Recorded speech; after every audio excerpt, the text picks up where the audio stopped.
அஸ்ஸலாமு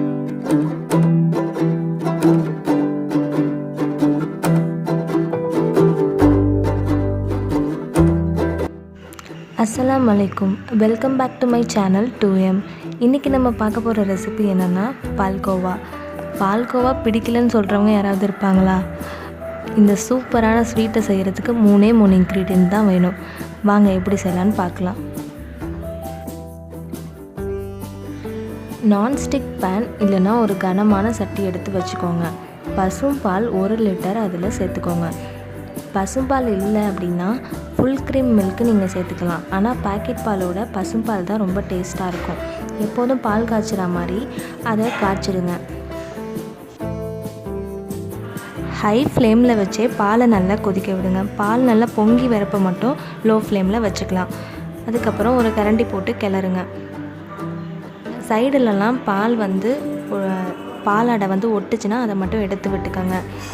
ஒரு 15 மினிட்ஸ்க்கு அப்புறமா ஏலக்காய் பொடி, வறுத்து பொடி பண்ண ஏலக்காய், அதை ஒரு 1/4 டீஸ்பூன் பாலில் சேர்த்துக்கோங்க.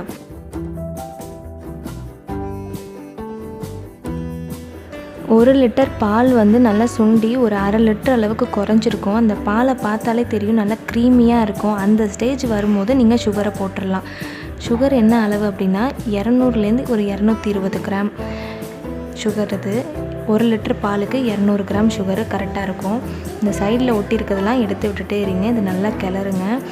இந்த கிளற ஆரம்பித்தோன்னே நுரை வந்த மாதிரி பொங்கி வரும். வீடியோவில் ஸ்கிப் பண்ணி காமிக்கிறதுனால உங்களுக்கு டைமிங் தெரியாது. 3/4 மணி நேரத்துலேருந்து 1 மணி நேரம் வரைக்கும் ஆகும் இது செஞ்சு முடிக்கிறதுக்கு. பாலோட கன்சிஸ்டன்சி கொஞ்சம் இன்னும் திக்காக இருந்ததுன்னா சீக்கிரம் முடிச்சிடலாம். அந்த வைக்கிற சட்டியோட அளவு, அந்த பாலோட கன்சிஸ்டன்சியை பொறுத்து டைமிங் கொஞ்சம் முன்ன பின்ன ஆகும். இந்த மாதிரி பபிள்ஸ் மாதிரி வர ஆரம்பிக்கும். இது ஒரு 5 மினிட்ஸில் நீங்கள் ஆஃப் பண்ணிடலாம். அப்போ பார்க்கும்போது கொஞ்சம் லிக்விடாக இருக்கிற மாதிரி இருக்கும். ஆனால் ஒரு 3 மணி நேரம் அதை ஒரு பிளேட்டில் ஊற்றி ஆற வச்சதுக்கப்புறமா அது நல்லா பர்ஃபெக்டாக செட் ஆகிடும். நீங்கள் ரொம்ப கிளறிட்டிங்கன்னா அப்புறம் கட்டியாக போயிடும். அதனால் கொஞ்சம் லிக்விடாக இருக்கும் போதே எடுத்து வச்சிடணும். அதை இது ஈர ஸ்பூன்லாம் படாமல், கையெலாம் படாமல் பார்த்துக்கிட்டிங்கன்னா 2 வாரம் வரைக்குமே கெடாமல் பார்த்துக்கலாம்.